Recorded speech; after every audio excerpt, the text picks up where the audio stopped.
Bueno, colegas, vamos a empezar con esto. Bienvenidos, bienvenidas a todos. En nombre del claustro y en nombre del comité académico les doy la bienvenida a esta ceremonia de inauguración del año académico del doctorado en lingüística de la Pontificia Universidad Católica de Valparaíso. Especialmente le doy la bienvenida a los nuevos estudiantes del doctorado que todavía no saben dónde se están metiendo, pobrecitos. En este evento tengo el gran honor de presentar a nuestro distinguido conferencista invitado, el profesor Dr. Cecilio Garriga Escribano. Cecilio es catedrático de la Universidad Autónoma de Barcelona, director del Grupo de Lexicografía y Diacronía del Departamento de Filología Española. Cecilio hizo su licenciatura en Filología Hispánica en la Universidad de Barcelona. Luego el doctorado en Filología en la Universitat Rovira i Virgili de Tarragona. Tarragona, ¿no? Premio extraordinario de doctorado en Tarragona, así que imagínense. Ha sido profesor titular también de la Universidad Rovira Virgili y actualmente es catedrático de la UAB, como dije. Ha colaborado con la Universidad Oberta de Cataluña, con muchas otras universidades, incluso en la Universidad de Polonia. Universidad Wierzbicka Polska de Varsovia, ¿no? Más o menos. ¿Cómo se pronuncia? Debería ser algo así como Sesnica Polska. Sesnica. Sí. Claro. Hay muchas consonantes ahí, pero sí, hay muchas consonantes. Algunas son líquidas. Bueno, ha participado en muchísimos proyectos de investigación. Dirige el grupo NEOLCIT, Grupo de Investigación sobre Lengua de la Ciencia y de la Técnica. Integra el grupo Lexicografía y Diacronía y ha dirigido muchos proyectos financiados, muchas convocatorias competitivas desde el año 1997.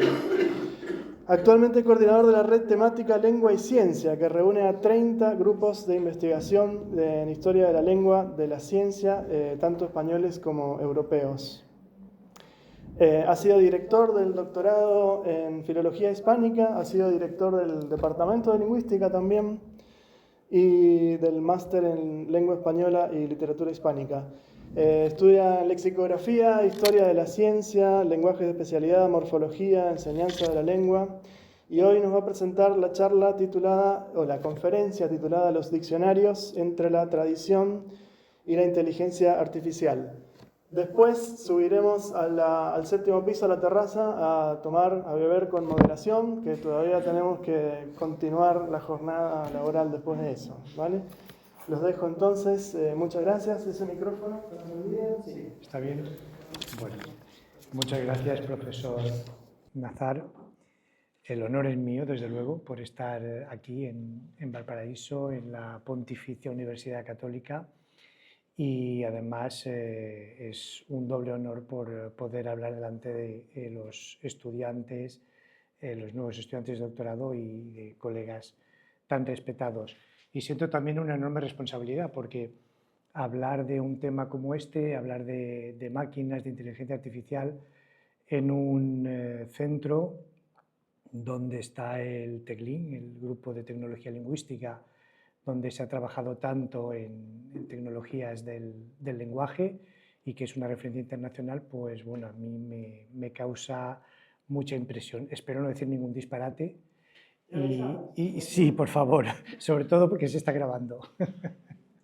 Bueno, gracias por lo tanto por estar aquí. El título que decidí ponerle a la charla, y después de hablarlo con el profesor Nazar, era este, ¿no? Entre la tradición y la inteligencia artificial. Bueno, fundamentalmente porque la lexicografía es una disciplina que se basa muy fuertemente en la tradición. Si hojeamos el diccionario de Nebrija, de 1492, una fecha, en fin, que se nos cae encima, y que está considerado como el primer diccionario moderno, digo que si lo comparamos con un diccionario bilingüe actual, veremos que ha cambiado muy poco. Su orden alfabético, las columnas para disponer el texto, los equivalentes, las abreviaturas.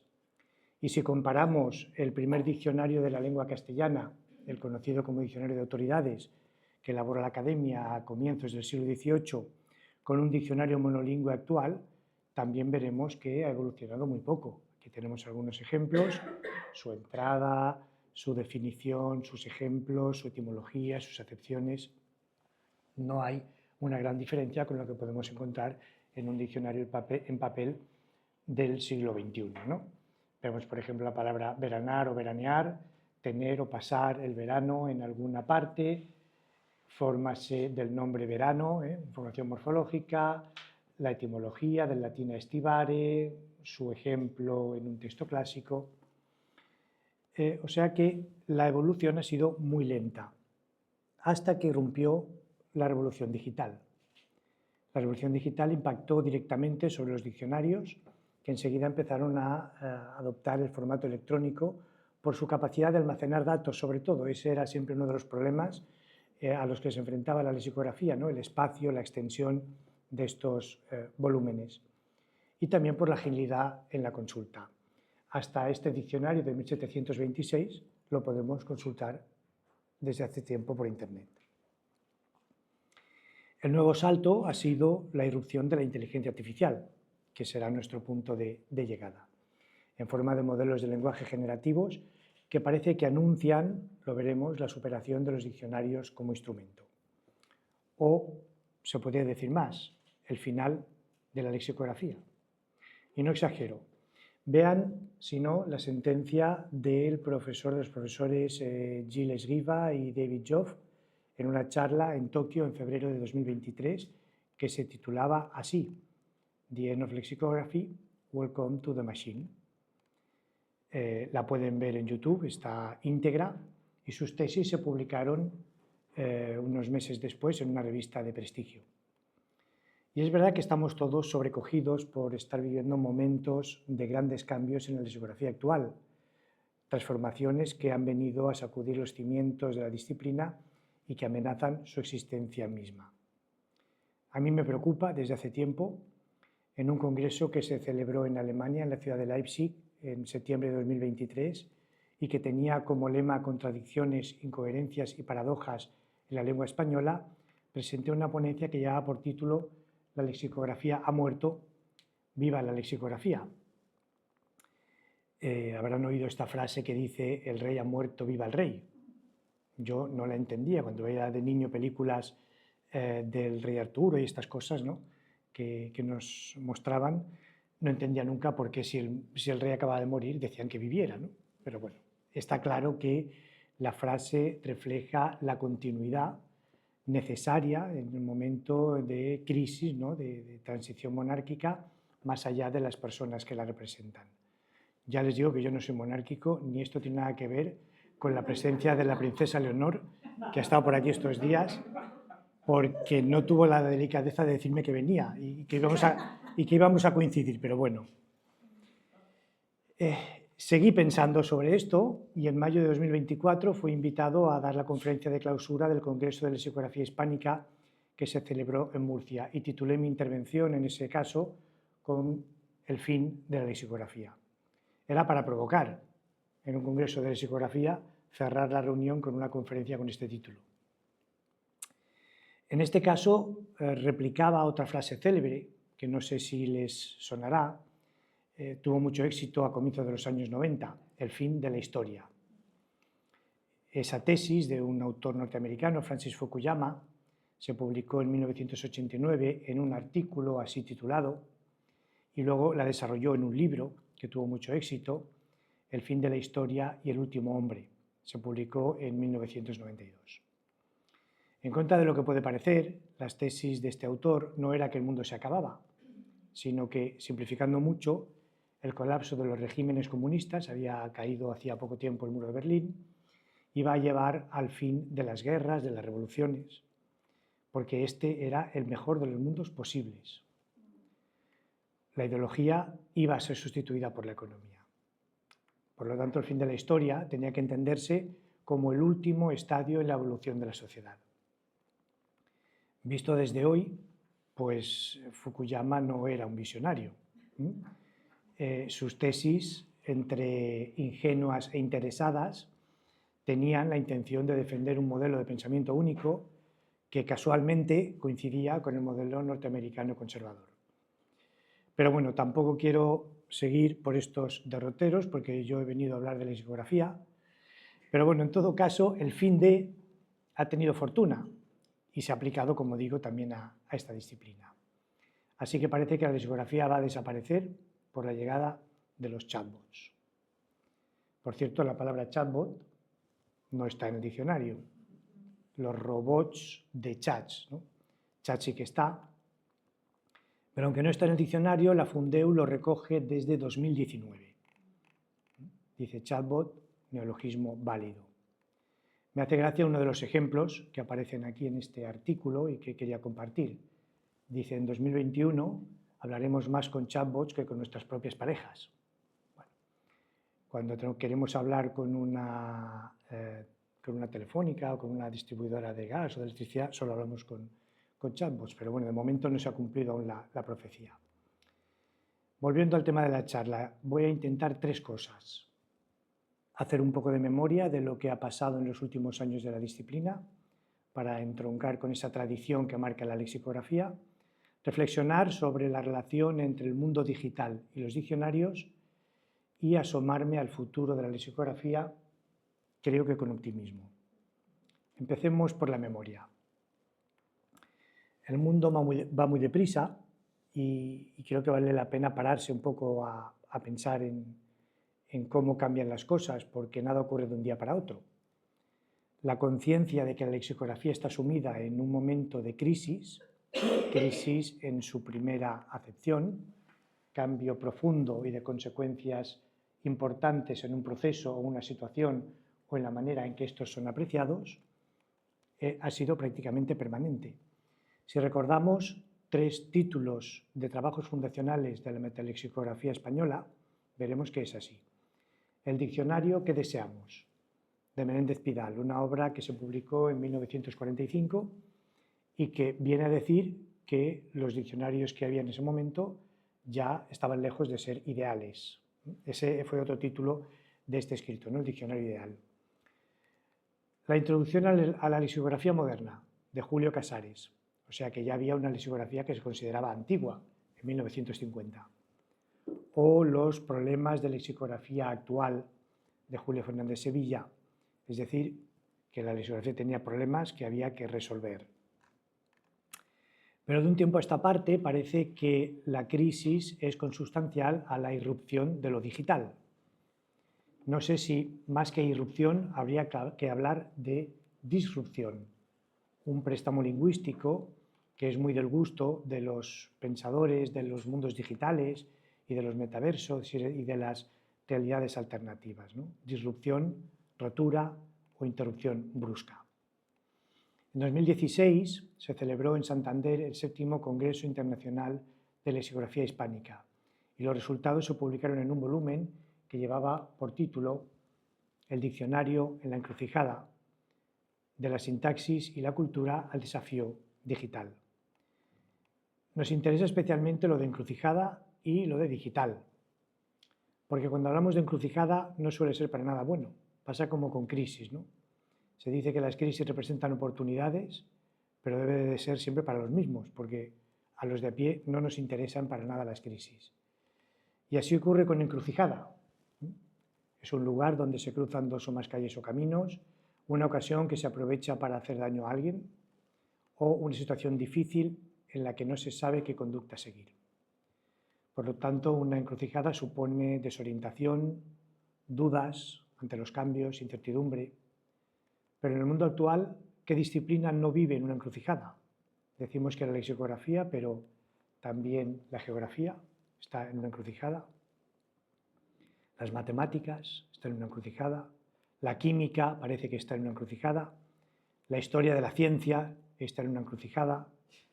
La ciencia en general lo estaba en 1999 y lo seguía estando en 2021 por parte de otro autor. Por cierto, fíjense en el título, Entre pasión intelectual y mercado. Me recuerda a las tesis de Fukuyama cuando decía que la ideología iba a ser sustituida por la economía. Así que ahora es la ciencia la que está bajo la influencia del mercado. Pero bueno, esta es nuestra encrucijada y parece que la causa es ese desafío digital. Porque lo digital lo ha transformado todo y uno de los ámbitos lingüísticos en los que impactó primero fue precisamente en el estudio del léxico y en los diccionarios. La aplicación era clara, los diccionarios tradicionales ya se basaban en el hipertexto. ¿Se acuerdan del hipertexto? Ahora ya se habla muy poquito del hipertexto, pero una consulta en el diccionario requería navegar por las páginas del diccionario a través del orden alfabético y las remisiones no eran otra cosa que un salto hipertextual, en el papel, pero un salto hipertextual. O las búsquedas a que nos obligaba el hallazgo de una palabra desconocida en una definición, también eran un salto hipertextual. Nos decían aquello de cuando encuentres una palabra en la definición que no conozcas, tienes que volverla a buscar en el diccionario. Y así no acabamos nunca, pero eran saltos hipertextuales, ¿no? Así que el diccionario ya no era un libro que se leyera linealmente, sino que el lector tenía un papel activo en la consulta, porque escogía cómo seguir. Pasamos del diccionario en papel al diccionario en CD-ROM, escrito así como la Academia recomienda, CD-ROMs. Primero el de la Real Academia, que apareció en 1995, hace ya 30 años. Luego María Moliner, Larousse, Vox, Clave. No todos eran igual de avanzados en sus motores de búsqueda, tenían diferentes prestaciones. Aquí ven un resumen de esas prestaciones, porque no todos se convertían en diccionario inverso, permitían buscarse en las definiciones, en fin, el que más prestaciones tenía, es cierto, era el de la Real Academia Española. Pero todos eran electrónicos, diccionarios electrónicos. Luego vinieron las versiones renovadas, el DRAE de nuevo, el María Moliner, el diccionario de Corominas y Pascual, el etimológico, apareció en CD o en CD, y los DVD del nuevo Tesoro Lexicográfico de la Lengua Española. Este momento fue genial, fue un momento inspirador que parecía un salto mayúsculo para todos los que nos dedicábamos a trabajar en diccionarios, porque habría posibilidades enormes para los investigadores pocos años antes. Pero la ilusión duró poco. Los editoriales y también la Real Academia dejaron de invertir en la elaboración de diccionarios ante la dificultad de controlar el retorno económico de estos productos digitales. Los CD-ROMs se copiaban. Esta tecnología enseguida se vio superada por Internet y llegaron los diccionarios en línea. La Real Academia fue pionera otra vez, hay que reconocerlo, poniendo en línea su diccionario de la lengua española. Le siguió SM, permitiendo la consulta gratuita de su diccionario clave a través de su página web. Y un poco más tarde fue el diccionario Salamanca, el que estaba en línea en una web del Ministerio de Educación. También apareció algo más tarde el Diccionario del Español de México, solo por referirme a la lexicografía institucional, porque podríamos hablar de diccionarios.com, de Word Reference, de Pons o de otros recursos que son conocidos. Pero todos estos avances supusieron a la vez un retroceso, porque de todas las posibilidades de consulta que se abrían con los CD, con los CD-ROM, solo quedaban unas pocas muy limitadas en la web. Buscar por el lema, por el comienzo, por el final y poco más. Es verdad que la consulta en línea hacía posible la ilusión de la actualización permanente, pero era una ilusión, porque en la práctica los diccionarios en línea reproducían los esquemas de los diccionarios en papel. Como se ha dicho, no eran diccionarios de Internet, sino en Internet. Y las editoriales tampoco estuvieron ahí dispuestas a invertir en su desarrollo, porque no obtenían beneficio económico. Los usuarios no estamos dispuestos a pagar por los contenidos en línea. Como consecuencia, el panorama se fue empobreciendo. Primero desapareció la consulta del diccionario Salamanca y en enero de 2023 desaparece también el diccionario clave. Por fortuna, desde agosto se puede consultar el diccionario del español actual de Manuel Seco, también de Olimpia Andrés y Gabino Ramos, aunque de nuevo como si fuera una consulta en papel, de hecho es un diccionario en papel, y patrocinado por una institución financiera. El mercado, vemos, sigue estando presente, patrocinando el diccionario de Seco, el diccionario de la Academia también está patrocinado por una entidad financiera, Por lo menos la lexicografía parece que da prestigio a estas empresas y les desgrava impuestos. Parece que cuantas más posibilidades ofrece la tecnología, menos desarrollan los diccionarios. Incluso la Real Academia, que creó una plataforma que integraba distintos recursos, como Enclave RAE, anunció en 2023 que la cerraba. Así que ya es historia. Aunque la mayor prestación de Enclave RAE, que te saludaba y todo cuando entrabas, era que permitía el acceso a la consulta de lo que llamaba el diccionario avanzado, lo permitía por los mismos criterios que el CD de la Academia de 1995. Hacía casi 30 años no nos habíamos movido ni un metro. Así que los diccionarios podemos decir que están en una vía muerta. No se usan diccionarios, las editoriales no publican nuevos diccionarios, el repliegue de la lexicografía es un hecho. Y podemos decir que la lexicografía no sabe cómo enfrentarse a este desafío digital. Ha muerto la lexicografía, o al menos está moribunda. Sin embargo, hay datos que creo que contradicen esta afirmación. Es verdad que los diccionarios tradicionales han muerto, como han muerto las cintas de cassette, las máquinas de escribir, el VHS, las cabinas telefónicas o los mapas de carretera, esos que los abríamos y luego nunca conseguíamos volverlos a cerrar igual, ¿no? Han desaparecido, pero no por eso hemos dejado de comunicarnos, de escuchar música, de escribir, de viajar, de tener dudas sobre las palabras. Seguramente nos comunicamos, escribimos y viajamos y dudamos sobre las palabras más que nunca. Y seguramente también nunca ha habido tanto interés por la lexicografía como ahora. Y creo que lo voy a poder demostrar. Por ejemplo, la lexicografía es una asignatura que está incluida en la mayor parte de los planes de estudio de los grados de filología y de traducción e interpretación, al menos en España, lo cual asegura su presencia y la formación de nuevos lexicógrafos. Más datos. El último congreso de la Asociación Española de Lexicografía, al que me he referido antes, tuvo un enorme poder de convocatoria.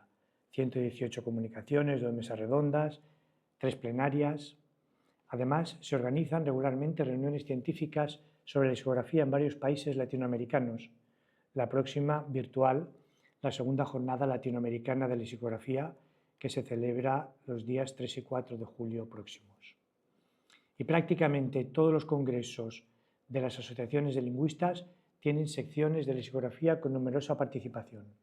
Por ejemplo, el 22º Congreso de la Asociación Internacional de Hispanistas, que se celebra en Santiago en julio, tiene la lexicografía como uno de sus temas preferentes.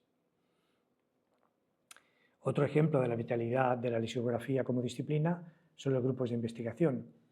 En un estudio que se ha publicado en el volumen de Routledge Handbook of Spanish Lexicography, un estado de la cuestión extraordinario coordinado por Irene Renau, Sergi Torner y Padma Taner, obtuve datos de más de 80 grupos de investigación en lexicografía que estaban desarrollando proyectos en el ámbito hispánico, y seguro que no estaban todos.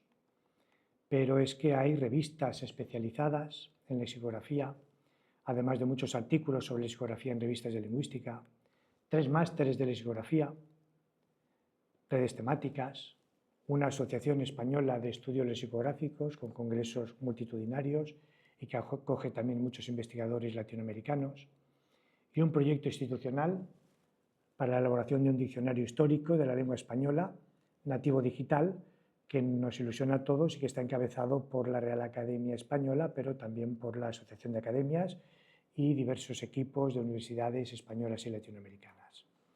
Y eso refiriéndome solo al ámbito hispánico y sin contar con la actividad de las academias correspondientes. En definitiva, creo que se puede afirmar que nunca antes ha habido tantos investigadores estudiando la lexicografía del español, lo que se puede interpretar como una muestra de vitalidad considerable. Por eso creo que tampoco se puede afirmar el fin de la lexicografía, sino quizá el fin de una manera de hacer diccionarios y el concepto mismo de diccionario. Pero decía que cuando pensamos en la crisis de la lexicografía se suele hacer referencia a la irrupción de lo digital. Así que vamos con lo digital. Quiero empezar este apartado con unas palabras de la filósofa Marina Garcés en el prólogo a un libro que les recomiendo, El culto a la innovación, publicado en noviembre de 2023. Marina Garcés dice así: vender vendavales y presentarlos como inevitables y beneficiosos. Esta es la pretensión de los gurús de la innovación.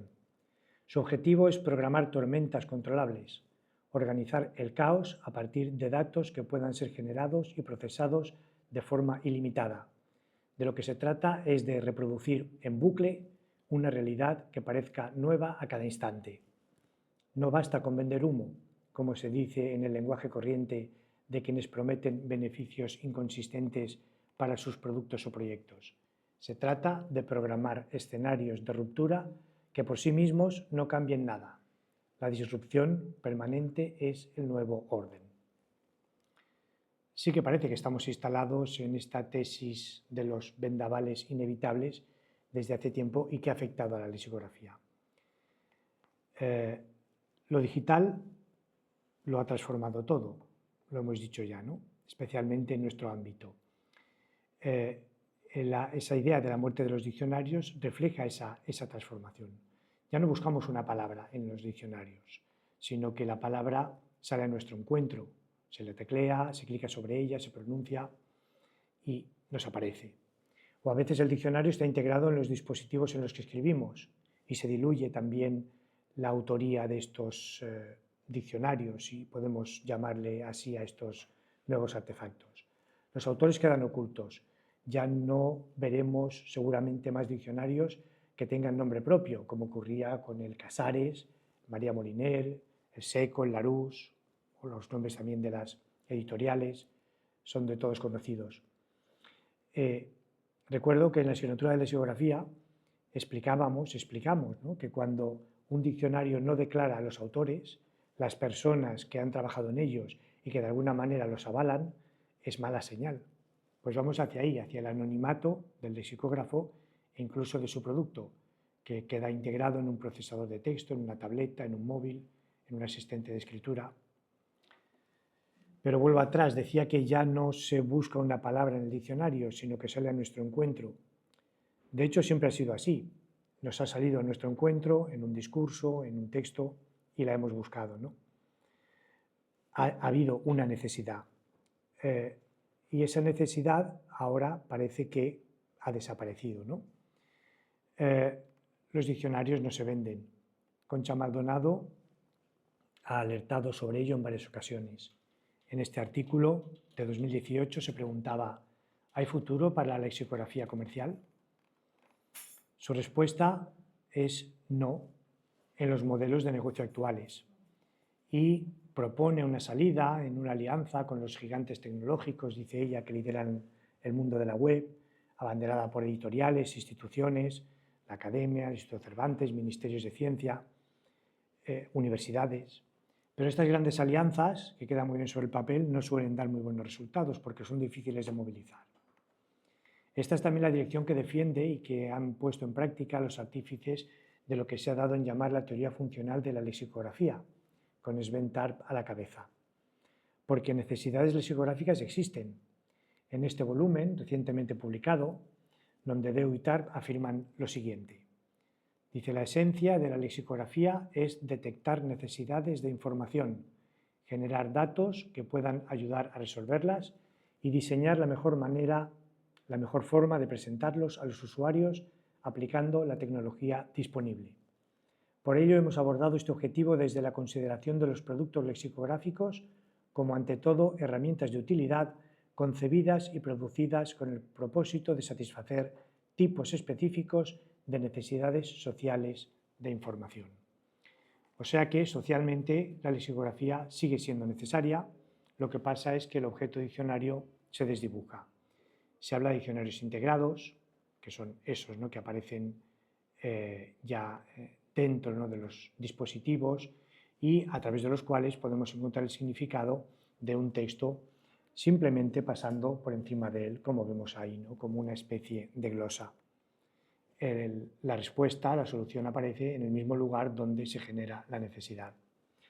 Pues bien, esa formulación, como ellos mismos dicen en este texto, es muy parecida a esta otra, que pertenece a un fragmento de las glosas silenses del siglo XI, con sus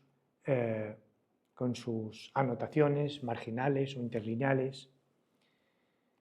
Bueno, no voy a seguir tampoco por este camino, pero no me dirán que no es una paradoja que el futuro de la lexicografía del siglo XXI se parezca mucho a lo que pasaba con las glosas del siglo XI, hace casi 1000 años. Y me recuerda también a una de las críticas que se hicieron a la idea de Francis Fukuyama del fin de la historia, cuando se le decía, ¿hay realmente un progreso histórico? Lo que significa que la humanidad progresa en una determinada dirección, o más bien la historia es cíclica. Creo que eso nos puede hacer pensar también, ¿no? Y una cosa más en relación con esta orientación de la lexicografía. Una de las cuestiones que más se discute a los diccionarios tradicionales es la necesidad de adiestramiento para su consulta. Además, como se ha señalado desde la teoría funcional, los diccionarios tradicionales adolecen de otros defectos. La sobrecarga de información, la condensación, el formato impreso imponía ciertas servidumbres, como era precisamente condensar esa información, usar abreviaturas, marcas, símbolos, y también se le achacaba el uso de un lenguaje poco natural en las definiciones. Todo ello puede ser cierto y requería ese aprendizaje para poder aprovechar lo que nos decía el diccionario. Ahora se habla de un diseño que permita que el uso del diccionario sea fácil, rápido e intuitivo, es decir, sin requerir ni cultura del diccionario ni destrezas de consulta específicas. Que esté, pero que no se note, como tantas cosas en la sociedad actual, ¿no? Pero nos podemos preguntar, ¿acaso no exige un aprendizaje, un adiestramiento, el uso avanzado de dispositivos digitales y de programas de procesamiento de textos? Porque ahora mismo hay varias generaciones a las que les cuesta seguir el ritmo de los avances tecnológicos. Y no me refiero solo a eso que se ha dado en llamar la brecha digital, porque muchos nativos digitales se sienten cómodos en las redes sociales, pero después necesitan adiestramiento para poder aprovechar mínimamente estos nuevos recursos. Y por si todo esto fuera poco, a finales de noviembre de 2022 irrumpe la inteligencia artificial de la mano de ChatGPT, que era el único modelo en ese momento disponible, ¿no? y el pionero. ChatGPT, que parecía que venía a dar la puntilla a la lexicografía. Dar la puntilla, no sé si conocen esta expresión, se está perdiendo bastante el lenguaje de los toros, al menos en España, supongo que aquí también, y bueno, yo no es que sea en absoluto un defensor de los toros, pero bueno, hay toda una cultura alrededor de eso, ¿no? De expresiones como lleno hasta la bandera, cambio de tercio, salir por la puerta grande, salir en hombros, que se va perdiendo por lo menos los referentes, ¿no? Y también dar la puntilla, como ven, en su segunda acepción es acabar, causar el fracaso definitivo de alguien o algo. Luego volveré a esta expresión al final. Bueno, podemos decir que la inteligencia artificial amenaza a la lexicografía. Y, como ya les anticipaba, hay una polémica acerca de esta cuestión. En una mesa redonda, organizada por ILEX en junio de 2023, participaron, entre otros, Michael Randel y Gilles Desguiba.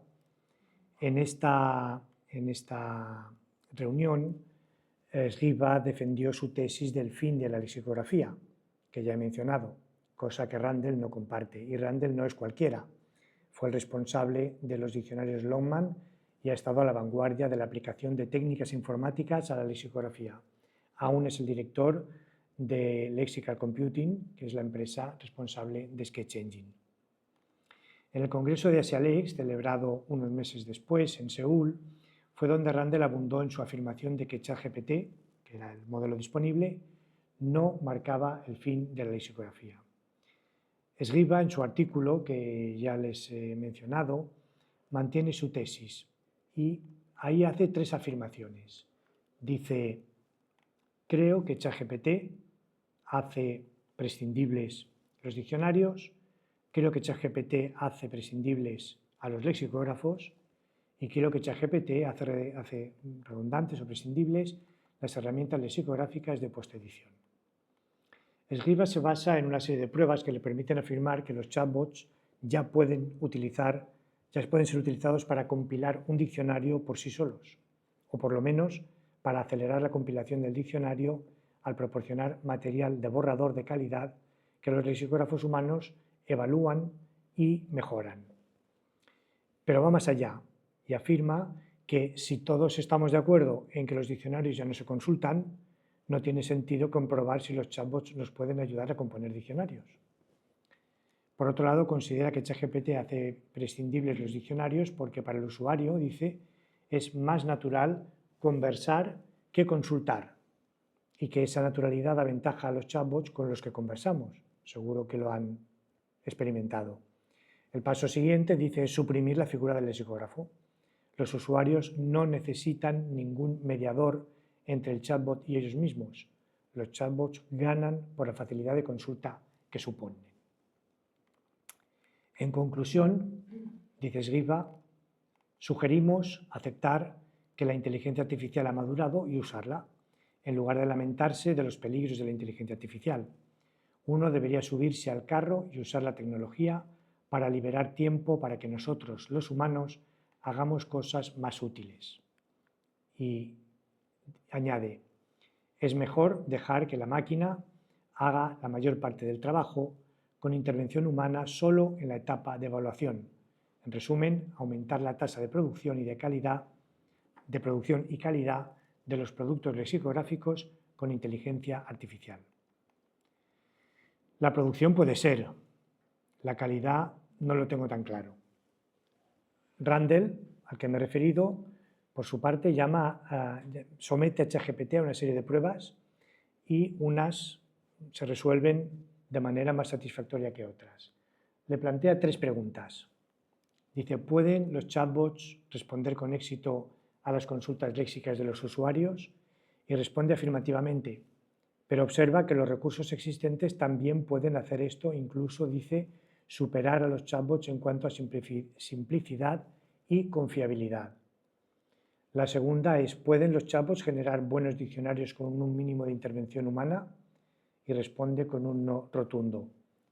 Y la tercera, si pueden los chatbots superar a las tecnologías existentes en la creación de un diccionario preliminar para postedición, señala que, cito, sería extremadamente arriesgado confiar en cualquier modelo de lenguaje que no permita el acceso a los datos subyacentes en los que se basa su salida. Concluye que los chatbots, por el momento, no vienen a dar la puntilla, no suponen el fin de la lexicografía. En todo caso, el empleo de los chatbots como herramientas lexicográficas plantea problemas, hoy por hoy, de difícil solución. El primero son las llamadas alucinaciones de los chatbots. Bueno, alucinar es una cualidad bastante humana, no muy artificial, pero está ocurriendo. Cualquiera que se haya acercado a uno de estos chatbots se dará cuenta de que algunas informaciones que proporciona son erróneas. Podemos decir que miente, y que miente muy bien, porque está entrenado para dar siempre una respuesta y si no la tiene, la fabrica, una respuesta verosímil. Por tanto, si el usuario no tiene capacidad crítica y unos conocimientos avanzados sobre el tema, puede confundirse. Las alucinaciones están en relación con otro aspecto crucial, como es el de la calidad de los datos, que es difícilmente verificable. Por otro lado, no conocemos cómo se nutren los chatbots, de dónde obtienen la información, cuáles son los datos subyacentes y, por tanto, si esas fuentes son rigurosas. A veces se refieren a ello como una caja negra y a su vez plantea problemas de propiedad intelectual evidentes. Las mismas empresas que crean los chatbots se acusan entre ellas de plagio, como ha ocurrido con la irrupción de DeepSeek y las acusaciones de OpenAI de haber entrenado DeepSeek con ChatGPT, lo cual le molesta mucho cuando ellos han utilizado también otras fuentes que no confiesan, ¿no? Además, sin la intervención humana, sin textos reales, el funcionamiento de los chatbots crearía bucles, ya que se basaría en textos creados artificialmente sin atender a la creatividad que caracteriza el lenguaje. Y por otro lado, siempre hemos insistido en la importancia de que los diccionarios utilizaran ejemplos reales y con los chatbots tendríamos modelos artificiales, y subrayo lo de artificiales. Por último, la salida de la información en los chatbots no está determinada y sobre todo no es sistemática. Una de las virtudes de los diccionarios es la sistematicidad en la disposición de la información, que ahorra considerable tiempo al usuario y articula la consulta. El aprovechamiento adecuado de los chatbots exige un usuario experto capaz de entender la información proporcionada por el modelo de inteligencia artificial. Por eso la mayor parte de los autores concluyen que puede ser una herramienta útil si se le hacen las preguntas adecuadas, el famoso prompt, ¿no? Que parece que no es más que la manera de preguntarle, y se tiene capacidad para validar los datos. Así lo afirma Margarita Alonso Ramos en uno de los primeros artículos en español sobre este tema. Y en esta misma línea, Sventarb y Antonio Nondedeu, en un trabajo recientemente publicado, se preguntaban quién va a tener la última palabra, si el chatbot o nosotros. Someten a ChatGPT a diversas pruebas para entrenarlo y concluyen que el desafío fundamental es demostrar en la práctica que nosotros y no el chatbot somos los expertos.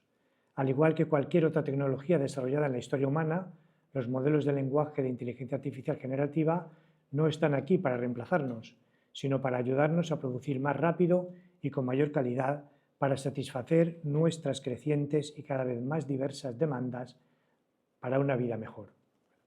Es verdad que es una visión también muy optimista. Y a conclusiones parecidas han llegado otros trabajos recientes, como el de Huete, García y Tarp, quienes analizan la utilidad de los chatbots, pero se refieren a la necesidad de que la inteligencia artificial esté asistida, dicen ellos, por la inteligencia humana, o Fuertes Olivera, quien defiende la utilidad de ChatGPT para lo que se ha dado en llamar una lexicografía sostenible, pero al que, como a los niños, no se puede dejar solo. Y a todo ello subyace un problema de concepción. En un estudio recientemente publicado en Léxicos, Arias, Domínguez y Valcárcel plantean el proceso cognitivo que tiene lugar en la consulta de un diccionario o, de hecho, en cualquier consulta lingüística. Tanto el emisor como el receptor formulan sus hipótesis. En el caso de una consulta de un diccionario, el usuario tiene capacidad para llenar las lagunas que el diccionario pueda tener, pero el lexicógrafo también ha formulado una serie de hipótesis sobre las necesidades de consulta del usuario.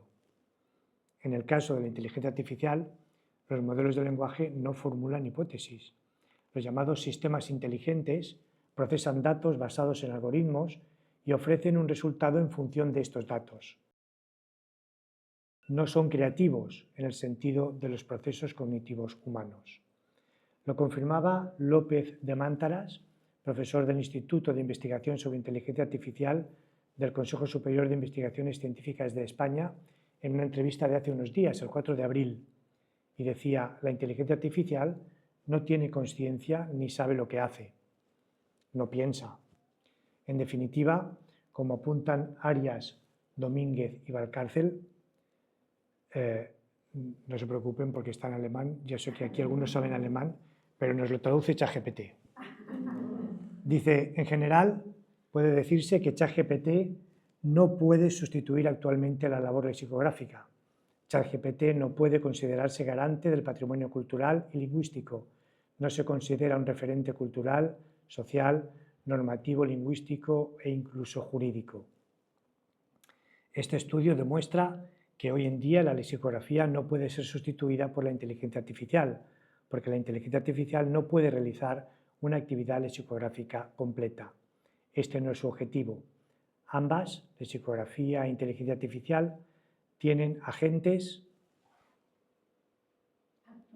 Sí, me he permitido corregir a ChatGPT. Tienen agentes, acciones, objetos de investigación, procedimientos de análisis, objetivos y resultados diferentes. Y luego me permito también una consideración seguramente un poco ideológica. El gran sueño de la lexicografía digital era que la combinación de la lexicografía y la informática, tampoco hablamos ya de informática, pero bueno, la combinación de la lexicografía y la informática en el ciberespacio, tampoco hablamos ya del ciberespacio, ahora todo está en la nube. Digo que la gran utopía era que iban a hacer posibles los diccionarios colaborativos. Sin embargo, estamos a un paso de los diccionarios producidos por la inteligencia artificial. La inteligencia artificial que puede dejar indefensos a los usuarios ante una información organizada de una forma altamente jerárquica por grandes corporaciones privadas que las monopolizan y que tienen una enorme capacidad de control y de vigilancia social, en este caso a través del lenguaje. Qué poco tiene que ver con la imagen aquella de red de redes, horizontal y distribuida, democrática, que tanto se había repetido. Pero bueno, no quiero abusar del tiempo y voy a hablar un poquito del futuro de la lexicografía, y he prometido que lo voy a hacer con optimismo, así que, bueno, vamos a ver. Naum Gabo, un escultor de origen ruso del siglo XX, uno de los creadores del constructivismo, decía que no mentir sobre el futuro es imposible y que uno puede mentir sobre él tanto como quiera. Así que me siento libre para hablar sobre el futuro, aunque el tiempo demuestre lo contrario. El futuro de la elaboración de diccionarios es cuanto menos inquietante, es cierto. No parece que la inteligencia artificial vaya a sustituir al lexicógrafo a corto plazo, ni que los diccionarios vayan a desaparecer. Tenemos, de hecho, otras tecnologías que a lo largo de la historia han complementado a las anteriores sin eliminarlas. Parecía que el libro electrónico iba a eliminar el papel, y ahí están conviviendo, y que la fotografía acabaría con la pintura, y bueno, pues la pintura buscó otros caminos. Pero es que además la lexicografía no se limita a la composición de diccionarios, tiene otras funciones. Por ejemplo, estudiar la historia de los diccionarios como patrimonio léxico y cultural. Y aquí se puede destacar la labor de recuperación que está haciendo la Biblioteca Nacional de Chile al dedicar esta página a los diccionarios chilenos en la historia. También avanzar en la investigación teórica en metalexicografía. Formular estándares para la evaluación de recursos lexicográficos. Desarrollar sistemas de información en cualquier formato y para diversos dispositivos de acceso, los diccionarios, pero también portales, apps, en los que los usuarios humanos van a seguir encontrando respuestas a las consultas lingüísticas. Mantener la práctica cultural que supone la consulta de diccionarios tradicionales, que tiene un enorme valor simbólico.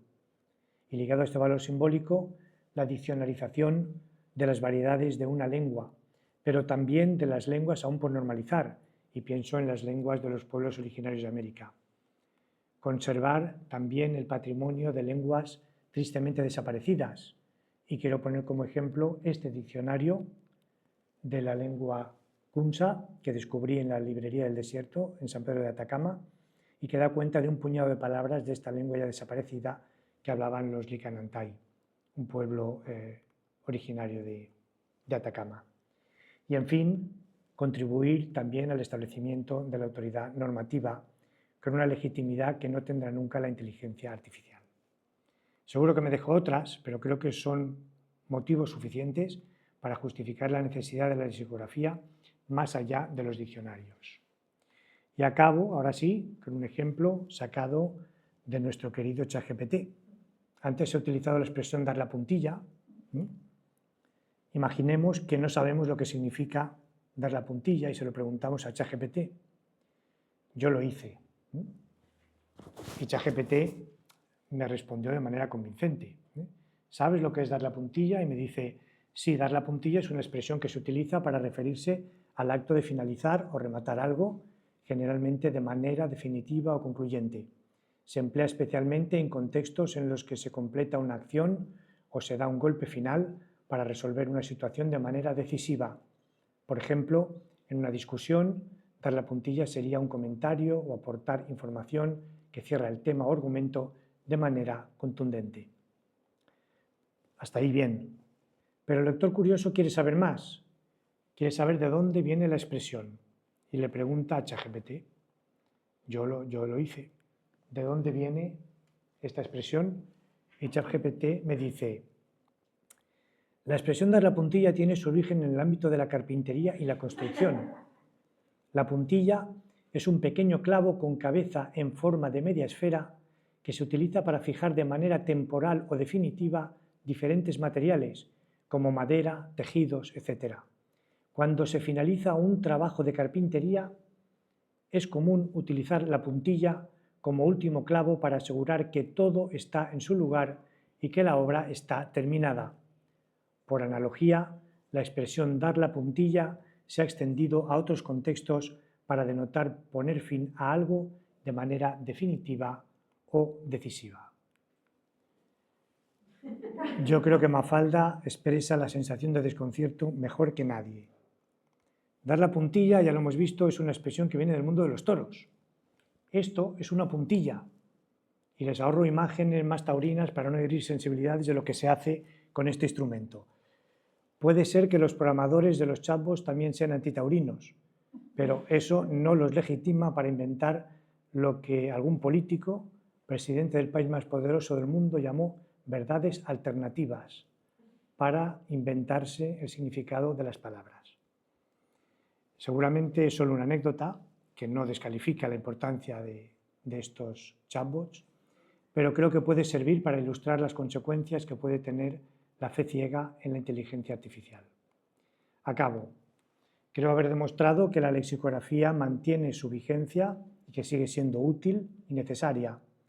No hay motivos, por tanto, para predicar que la lexicografía se acaba, sino para seguir trabajando y para adaptar la disciplina a las necesidades cambiantes de la sociedad. Los animo, especialmente a los estudiantes de doctorado, a interesarse en esta línea porque hay mucho que hacer. Muchas gracias.